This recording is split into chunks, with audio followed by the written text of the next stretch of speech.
All right, I am very excited to have my friend Cord Shiflet here. Been a long time coming. Known you for a number of years. We got a variety of topics to talk about. First of all, how are you doing today? Hey, Ryan, I'm doing great. I'm glad to be here. So, looking forward to chatting today. Yeah, me too. So, all right, let's start with your history. It's when I got in the industry in 2004. You were, I think, already the number one top producer, and you were a top producer. Luxury real estate agent. Number one for over 15 years. Real quickly, how did you get into the industry, and what was that story like? Yeah, sure. So I just kind of grew up in it, really. I mean, my father was an architect that did, he did a little bit of everything, but the last 20 years of his career were kind of the biggest, best homes in town. And when I was in eighth grade, my mom got a real estate license, and she was an agent with Coldwell Banker. So just always grew up around houses. We people think I lie, but we've moved 53 times in my life. Wow. Growing up. So we were rich, we were poor, we were buying, we were selling. Yeah, You name entrepreneur it. life. Yeah, exactly. Yeah. So just always grew up with houses. Yeah. And my mom had retired from the business, and a neighbor just reached out and wanted to sell her house, and they were trying to talk my mom into getting back in the business. And I just, I knew the math and did the math, and just said, I can sell that house, make 3%. That's better than a summer job while I'm in college. So Yeah. When did you get your I'll license? do it. 97. Wow. Okay. How old were you?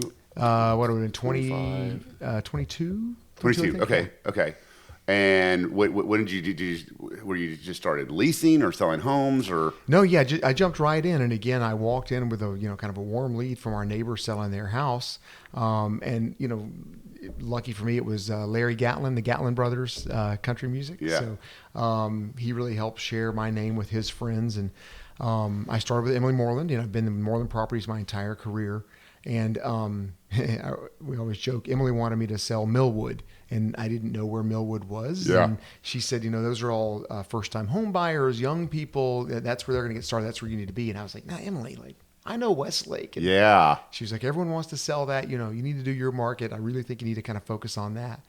And the first year in the business ended up selling a piece of land, which was the largest, most expensive sale in Austin history that Wow. we know of. And she was like, Cord, you do whatever Yeah. works for you. So, Well, and that's smart when I hear a lot of agents that are wanting to get into luxury, and if you have the wherewithal, and what I mean by that, you grew up in Westlake, you were raised in Westlake, you're a very social person. So that's the faster you can get your average price going is better. So I love that idea of what, why would I go to Millwood when I know people in my own backyard? yeah, well, I have coffee with two or three people a month that are getting in the business and want to talk about what to do. And that's why I tell everyone, I'm like, just do what you want to do. Because if you want to do it, you're going to like it, love it, enjoy it, want to do more of it. People are going to feel that enthusiasm. Yeah. And that for me was, at the time, Westlake or just luxury stuff. But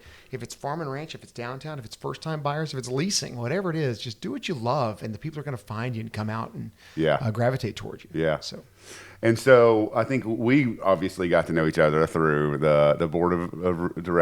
Well, when we basically petitioned the membership, I still think that was one of the most exciting times of my life. that was nuts. That was nuts. You were at court. I remember being in court with watching Yeah. all that go down, and it was pretty exciting. But I think what happened after that was really good for the industry, good for Austin. What's your favorite moment of that period? Oh, gosh. When I remember you sent Jonathan and me that picture yesterday or Yeah. last week, and we're so intense with those petitions. I forgot that existed. I forgot that happened when we took that picture with all those petitions. But, this is so egotistical to say, but I think my favorite moment was when we got the verdict that we had won the court case. Yeah. Because, we just, I don't know if we can say these on air or not, but we put our balls on the table with that thing. Mm-hmm. And, we were $50,000 into our own pockets with attorneys. But that's how much I believed in what we were doing. And I just thought everything that was happening there was wrong. And we went in that court, and I remember the attorney was just like, we do not know which way this is going to go. Yeah. You've got right on your side, but you never know what's going to happen. And boy, that was a sigh of relief. I just remember what happened. Your attorney told you not to go. right? And so I'm sitting there texting you play by play the whole time. We were outside. They didn't want us in there in case they called us on the stand. Yeah. And so anyway, so we waited outside the courtroom. God, that was so much fun. And then obviously a lot of changes were made. Emily Shinover was one, they're about to go on this huge CEO, exploration of, costing a whole bunch of money. And then we had the right one in the backyard. Absolutely. Right. And what a career she's had since then, huh? Couldn't have been a better fit. And, just probably the most respected CEO in the country in our industry. I agree. He handles herself so well. She avoids, she's very good at avoiding, horrible subjects and, staying above the fray and all that, So, okay. So you, there was a call for someone to be president of ABoR. And I remember we were all like, we'll never be president. We'll never be president. Yeah. When we turned things upside down in 2017, it's just kind of what I'll call the old guard. I mean that respectively, but just they all kept saying, you're doing this. You just want to be president. And I was like, I want to go sell houses. Like, yeah. I'm upset. Things can be done so much better here. Like, I just kind of want to turn over the board and get people that are really active in our industry, selling, producing agents in these chairs, making these decisions. That's what I wanted. And, for some, they kind of thought, oh, your ego's in this. You want to be president. Man, that was the last thing. Yeah. So then here we are, fast forward. There was a vacancy and no one wanted to run for president at the time. And they had to pick someone that had the specific credentials to fit the seat. And there were only a handful of us that did. If I didn't do it, they were going to have to go back in history and pluck someone from, 5 or so years ago. And so I just said, I'll do it. We'll suck it up and do it. Yeah. So. And by all accounts, everyone I've talked to said that you were super efficient. Okay. Like, I didn't want to be sitting in meetings all day. Right. And so how did that go? Like, how did you just look, we're not going to, first of all, there are some people on the board that like to overanalyze, overthink some of these subjects. Be nice to him. We do like him. Of course, but it sucks the efficiency up a little bit. No, yeah. How did you do with managing those types? Well, for me, after I've watched it, I don't even know how long I've been on the board now, 7 or 8 years. I saw the talent that staff had, and I'm like, I talked with also other boards around the country. How often do y'all meet? How long do you meet? They'll meet quarterly was kind of the usual answer, and their meetings would be an hour or two. Yeah. And I'm like, we meet once a month for 8 hours. I know. Remember that? They were just like, holy crap. You're kidding me. And so I was just like, we've got to restructure all this. And so we have such an unbelievable staff, and I just thought we need to let staff do what staff knows to do and get out of their way. And so I just kind of want to run in there and get through our meeting. And, everyone's job is to have read everything before we get there. There shouldn't be reason to be debating things back and forth. Right. And it was kind of always my goal to be done by noon, and we held pretty close to that. Yeah. So okay, so you were the president last year. So Correct. now you're still on the board as past president. Mm-hmm, yeah. Okay, and then Ashley has started, right? Yep. And then Kent. Ashley's finishing. So Ashley's finishing. We're at the end of her. Okay, run. right. So Kent starts next year. That'll be interesting. Yeah. He's such a good guy. He is. Which brings me to Fool's Roll. Oh my God. Okay, so Are we allowed to talk about this on air, Ryan? You sure? I hope so. I got pictures. Yeah, me too. I got some great pictures. I got framed photos. It was so. For those of you who don't know, Cord has been running Fool's Roll since 2011. Yeah, that's right. Okay, and so it is a cannonball run type race that, like you said, people talk about, I'm going to go. And our mutual friend Kent is one that really got me and John Crow to committed to do it. And gosh, it's so much fun. We did our car that Kent got was a Crown Vic police car. Police Interceptor or whatever. Yeah. And you basically hightail it to Vegas. You buy the car for under $5,000, you get there, you sell it, and then you put that money on red or black. And in between, there's a pool party and a ceremony and everything. And then, so tell us how did that get started? What was the brainchild of that? And it was kind of a funny story. It was in 2010 is when the conversation started, and it was I think it was really before we were really texting. So it was a group email. And they were just like, hey, let's go to Vegas next weekend. And everybody was like, plane tickets are too much. And so then we added another friend to the thread, and his dad had a plane. And we were like, hey, call Daddy and ask if we could take the jet. And he said no. Yeah. But I remember it was on a BlackBerry. I was checking my BlackBerry as I was pulling in the garage, and I had just bought the from 16 Candles. If you remember that movie, I had bought Jake Ryan's 944 Porsche, and I pulled into the garage. I was checking the BlackBerry, and I saw the Porsche there, and I was like, I responded back, and I was like, let's all buy a piece of crap car and race to Vegas. And like it exploded. Everyone was just in. Yeah. So how many people were in it at first? I'm going to be making up a number, but it's probably 20-ish. Oh wow, that many? Okay. Yeah. Okay. And it may have pushed 25, but anyway, it was just a small group of great friends. And the crazy thing about it is usually when you do something the first time, it's the best. It can't be beat, like unbelievable. Well, I would say for the past 11 years of doing it, compared to the first event, every subsequent event is 98% as good as the first. Like it is not, fallen off or got less exciting for us. Well, I would have thought that you got more organized after the first one, right? Yeah, sure. And then you didn't do a charitable event the first one, right? Well, the charitable event was the first event was supposed to be a charitable event. I lost a bloody fortune. Yeah. I think it was. I want to say we lost almost $50,000 Yeah. doing the thing. Yeah. And so, there was no charity. I think a few people pitched in $100. We could Yeah. say it was for charity. Yeah. But now that's out the window. I mean, I still lose money, but it's not much. Yeah. And we just do it to run. And then a lot of teams will do their role for charity. And so they'll just, hey, we're going to sell the car. If we win money, we'll give it to a charity. Yeah. Gotcha. And we've brought in a few causes along the way of, we've lost a few people that have died. Yeah. Not from the event. Sure. Yeah.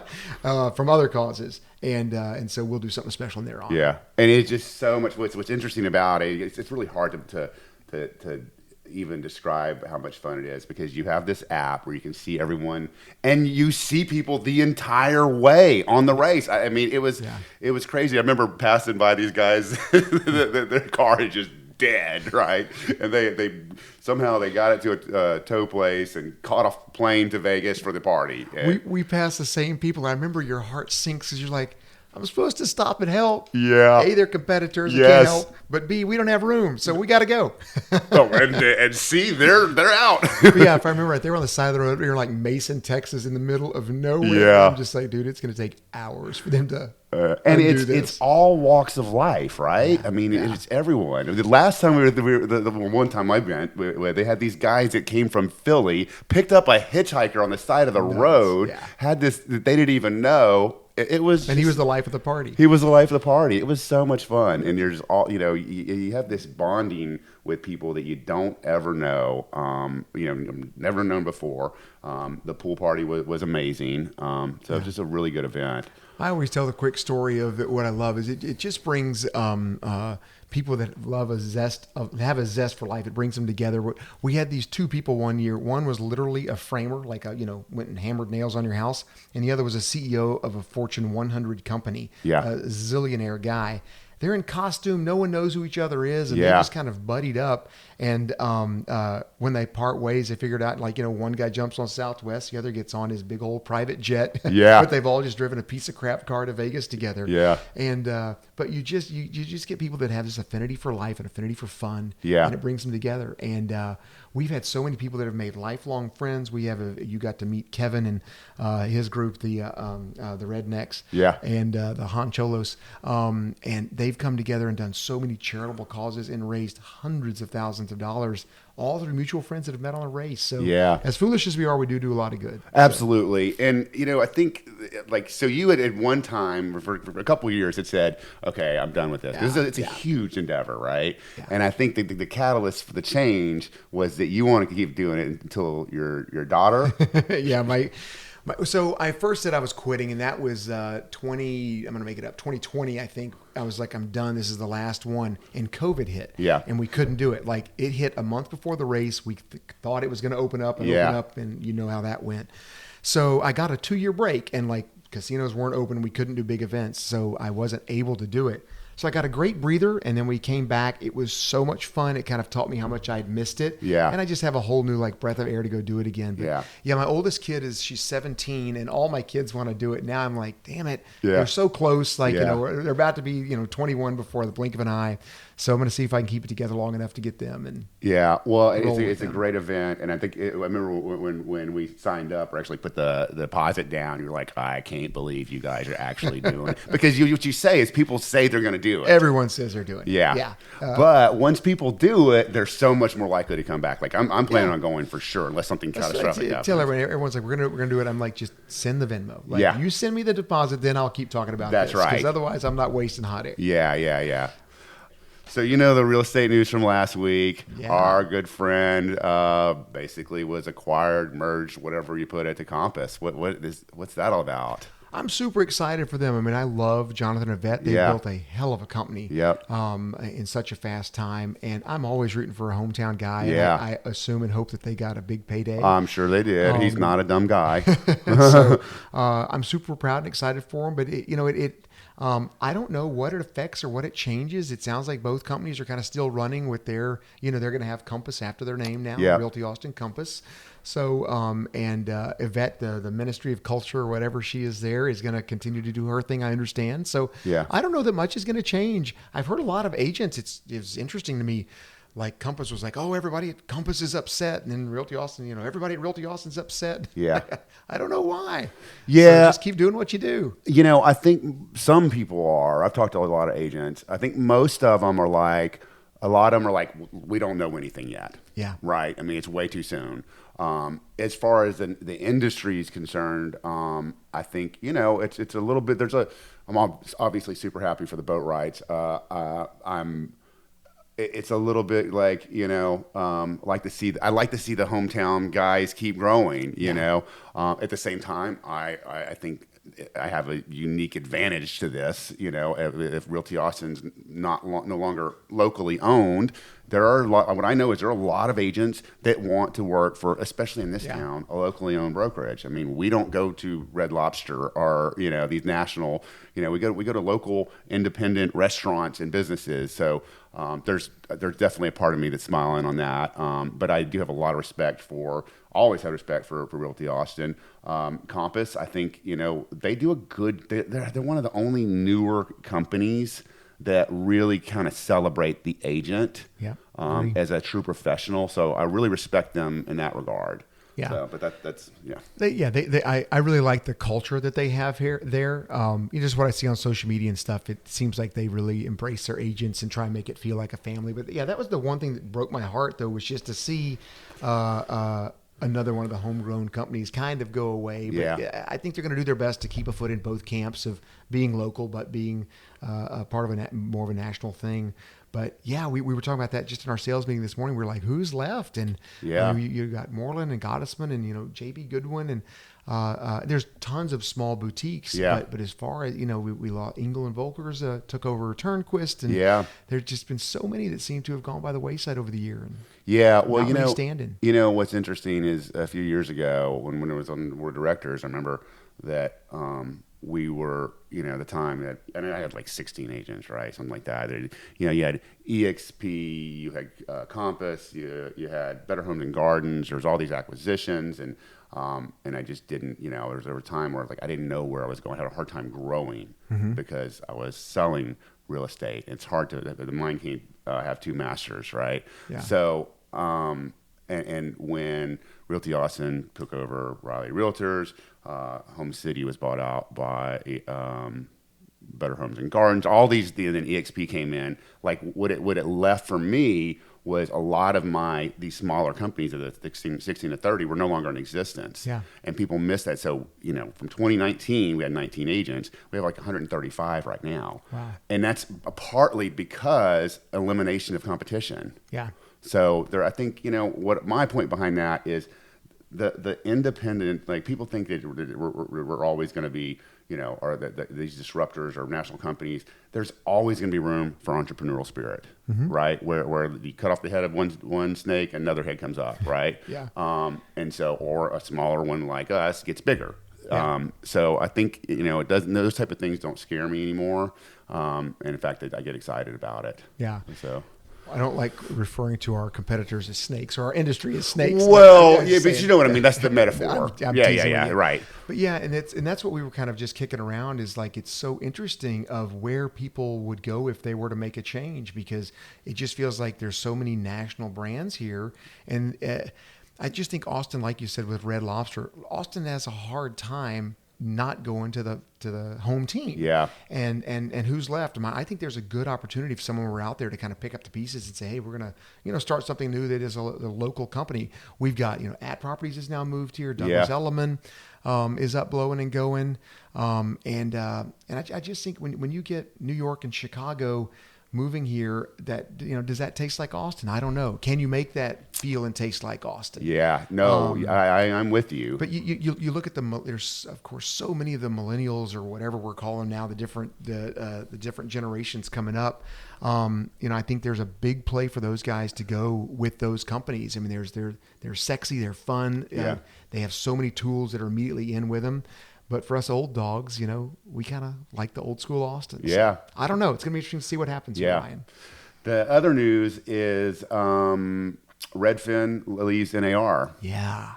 Yeah, that was so apparently it's because they don't like the policy that they mandate a buyer commission be on there, right? Mm-hmm. Which I think is smart on Redfin's part. Repeat that one more time for me. They don't mandate. So the NAR, according to the article I read, NAR has a policy that there has to be a buyer's agent commission on MLS. So sorry, I was getting confused because we just recently changed that at ABoR, right? So that we can put 0 in there, right? So effectively, we don't have to have. Yeah, that. and so I didn't dig deeper into that, but it seemed weird that NAR still has that policy. Yeah, especially with everything going on. Well, I didn't understand it. I mean, it was silly for us as well, if you ask me, because you could put $1 in there. And yeah. So what's the difference between $1 and 0? But anyway, if that makes people happy, then great. You're available to do that. Yeah. So. Yeah. But yeah, an article I read with Redfin, was it just this morning or yesterday? They were also talking about all the kind of sex scandal stuff going on at the allegations at NAR, and so they had a distaste for that. Anyway, I've so many times I've said, why are we a part of NAR? And we need to leave. And I go. When you start to get closer to that cliff, it's like, would we jump? I don't know. Yeah. It's a big step to take. Yeah. I always look back and say, what do I get? What do I get from NAR? It's such a big political animal. They fight for us, they advocate for us. But I'm not much of a political guy. I'm like, we need to sell houses and help pushing that. And they're like, they give us the realtor name. I'm like, well, is that good or bad? I don't know. Yeah. Lots of times it's a glorified used car salesman, if you ask me. But yeah, and I think it goes back to kind of what we might have experienced in some of the local years ago. Is it's a almost like the people that rise up to the ranks. There's a little bit of a cronyism in there, sure. Where but at the same time, it's like it's hard. Like we know, it's hard to get people to volunteer. Yeah. To be on these committees and board of directors. So, it's a big problem with, you need sharp minds at the top of any volunteer organization like that. Well, and that's why I pushed as hard as I did back in 2017. And it wasn't a lack of sharp minds, but I just wanted to see younger people on the board. Yeah. Seemed like there was a lot of gray hair, of which I'm getting a little hair I have left. So I'm not trying to talk against them, but it just seemed like there were a lot of them. And I was like, man, we need to be making younger decisions. We need to hear from the people that are up and coming that are going to shape this business. And I really like how our board is made up of so many people that are just active sellers, active agents. Yes. That are in the trenches, in the field. So the decisions we're making impact what we do every day. Yeah. As opposed, when you're a manager or broker, whatever it is, you look at things through different eyes. And, we've got plenty of brokers on the board, but I really wanted to have people in the trenches that are making those daily decisions. Yeah. That's important. I think that might have been one of the biggest changes that was enacted, the process of getting on the board. Right. And I look at like the people that are coming in and people going out, and it's a good mix of people. It's a good group of smart people. Yep. Every one of I voted so quick because I knew so many great names and their involvement in the industry. Also, their involvement in the board over the years. Yeah. So now I'm excited for what's to come there. Yeah. All right, so let's talk about the market for a second. Oh boy. Okay. Yeah, it's crazy. I was listening. We had a team huddle this morning, and our mortgage guy was like, "I just quoted somebody at 8.5%." Whoa. Yeah, yeah. What are you seeing in the luxury market? Nothing. Nothing. Yeah. I mean, we're not selling anything. It's slow. Yeah. Yeah. It's always interesting. I mean, when you get people to peel back and look at it, we all like to beat our chest and say, "Oh, business is great. I'm busy." I mean, Yeah. give me a break. When I've gone on several conferences throughout the year, I'm so relieved because every market is suffering. It's not just Austin. Sure. And I'll speak to, when I say this, I'm going to speak just to luxury. Luxury in Beverly Hills is different than luxury in Austin, is different than luxury in Salt Lake City. But Yeah. whatever they're defining luxury as, basically across the boards, everyone has seen their business cut by 40 to 60%. That does not mean house prices are being cut by that. It's just transaction volume. Yeah. And so we're all much more thankful when we're seeing buyers walking around these days. Yeah. But yeah, it's been super quiet. I've got more listings than I've ever had. Mm-hmm. My phone is blowing up with people. Why aren't we getting showings? Yeah. What are you doing to sell my house? Yeah. Compared to where we were 2 years ago, and we were riding the gravy train. Sure. But yeah, it's everyone keeps talking about how quick it's going to turn. I personally don't see a turn coming quick. I think we've got several more months of this. Oh yeah, me too. So, however, I'm very optimistic about 2024. And when I say optimistic, I'm not talking 2021, 2022. Yeah, I'm never see talking that again. Yeah, and we don't need to, right? But like if we get, this number keeps going down and down, or up and up rather. I remember it was like 6% and 7%. Look, when interest rates drop 1 to 1.25%, I think we're going to see a pretty good rush. Yep, I think we'll have a nice infiltration of people getting off the bench. And, Yeah. But it's so aggravating because you hear that great thing about marry the house, date the rate, and I keep trying to preach that, and I think it's so important. If people look 10 years from now, they're all going to be saying, "I wish I would have bought the house." Absolutely, this is the best buying opportunity you could Yeah. possibly have. Suck it up on the rate. The rates will Yes. drop in a year or two, whenever it is. Yeah. Go back in and refi it, but grab that house. It's the best buying opportunity I've seen in 10 years. I here. totally, completely agree. And I think, when I think you were at the annual board meeting at ABoR last, about a month ago, where, Mark Sprague was like, our inventory is always going to be a problem in this town. And I think that Austin has major longevity in the market. We're never going to build enough homes.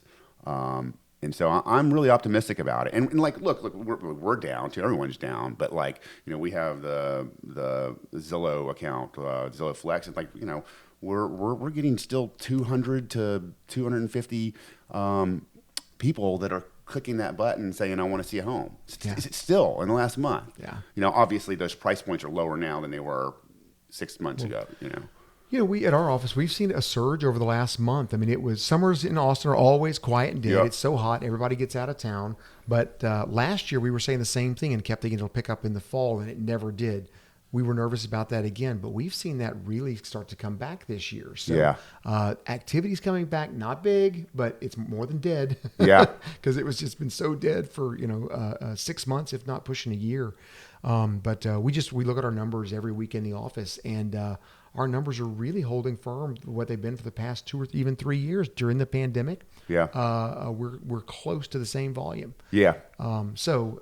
We are too. We're a little bit down, of course, but it's not dramatic. Yeah. I believe that the second half, I've been saying this now, but interest rates are 8.5%, which is crazy, but I've been saying this all year. The second half of 2023 will be better than the second half of 2022 because you get that sticker shock of rates doubling, right? Yep. Now they're incrementally going up, and hopefully they go down a little bit. And I think the further in the rearview mirror the interest rates are, and that was our problem. Is they just went up too fast, too fast. People didn't have a time to recover from that. And so they were just kind of in sticker shock when they go, and man, it was, I could buy at 3%. Now it's 5%. And it's trickled up from there. So I think the further in the rearview mirror that gets, the more settled down people will be. And they need to buy, they have to buy. Yep. They'll come out. Yep. So what's the makeup? You have a team now, right? And that, loosely, we can call it that. yeah, but you were solo agent. Yeah. You know, no assistant, or maybe you had a couple like Yeah, I've just always had a full-time assistant that ran the calendar and kept me between the ditches, as I But say. now you've got what do you have? Three assistants. Yep. I've got 3 buyer's agents that work on it. Oh, good. And I don't even know if buyer's agents is the right word. We basically the way I've got it structured, and the reason this happened was, after 25 years of doing this, I was getting enough people that would call and, hey, my kid needs a house. Yeah. And, help my parents, find a empty nester place here in Austin. I was getting stuff that wasn't where I wanted to focus my time. Yeah. And I didn't want to give them away. I still wanted them kind of under my umbrella, under my care. It all started from Sean Mooney when he walked in my office many years ago, and I was like, he, just like me, born and raised in Austin, handles people as well as I do. I was like, dude, come to work. Let's do this together. Yeah. He said, I'm not ready. Like, let me go learn what to do. So he went to work for a different company, learned the ropes, and then called me after a few years and said, all right, I'm ready. Let's do this. Yeah. And we did. So that's kind of what got me into it. But I just send them stuff. I'm like, I don't want this. You take this. And I let them kind of, use all my listings and stuff as leads, hold open houses, run ads, whatever they want. Yeah. So, I think it's different. We don't really have that big team concept where we do things, but it's just more of use me to go get business. Yeah. And if there's a deal I don't want, and I'll refer it to whoever of them is the right fit. Yeah. So after all this time, I remember years ago, you weren't using a CRM. Did you start using one yet? No. Why would I need a CRM? Right. Well, I had a conversation. I think it was with somebody years ago about you use a CRM, you just don't know it. I think you use Facebook as a CRM. That's interesting. Every time I go to a conference, they just pound in your head CRM. Yeah. And we have one agent that just went to work with me, brand new, just got her license. And I was like, I'm so envious of you. Yeah. You can start a CRM. Yeah. You can build it from day one and just kind of learn it. Where when you get to where we are, it's just like you're like an air traffic controller. Like you see where everything is going and you just got to kind of know how to get it there. But I'd kill if I could just open a book and have it done. I've said that for 10 years. Well, I think the way you use social media, and it's probably not very intentional. You're just like me. You're probably an extreme extrovert. Would you say? Oh, sure. Yeah, and so and you have engaging conversations on there. You have a big audience, and I think that's one way. It's better than like sending news mail blast, right? Which is, I think, is a very... It's funny. And Facebook, for me, it keeps me relevant. It keeps my name out there. Yeah. But it's honestly not a big lead gen. And I don't know the tools to use. We do Facebook ads here and there, but we don't use it as a lead gen. That's truly just, it's almost my hobby. Sure, I know. But I love sharing stories of my family and stuff Yeah. that's going on in my personal life. And then we'll sprinkle it with some houses here and there. Yeah. Louisa in my office has really been trying to use Instagram and push that out as a bigger platform for that. Doing a great job, by the way. She's the best social media girl you could ever freaking have. Yeah. But we don't use that as lead gen stuff. We don't have any funnels in there that lead to throwing them in a CRM. But no, my business is all, it's word of mouth, it's referrals, it's old school open houses and sending the mail outs. That's how I tend to still get it. But we have not had much luck going at it kind of the new way, fishing for ads, buying ads, that kind of stuff. Yeah. And the people that have come through from that haven't been the people that I want to work with. Right. I mean, it's just, it's a weird area. It's people you don't have a relationship with, and you got to kind of get to know them. And when people are referred, there's nothing beats that. No, it's great. Okay, so we're going to save the biggest news for last, okay? Oh, God, I'm scared, okay? So, all right, we're going to look at the camera there. So, I'm pleased to announce that Cord Shiflet has joined Spyglass Realty. My broker has just passed out on the couch, and not true. Just kidding. Well, dude, this has been a very fluid conversation. I can't believe, it seems like we've been going on for an hour, and I wrote all this stuff down, and I'm so glad I'm glad you did this. Would love to, do it again sometime. Of course, life's an open book. Anytime you want to know something or to have a chat, give me a call. I'd love it. Thanks, buddy. All right, bud. Thanks, Ryan. Take care.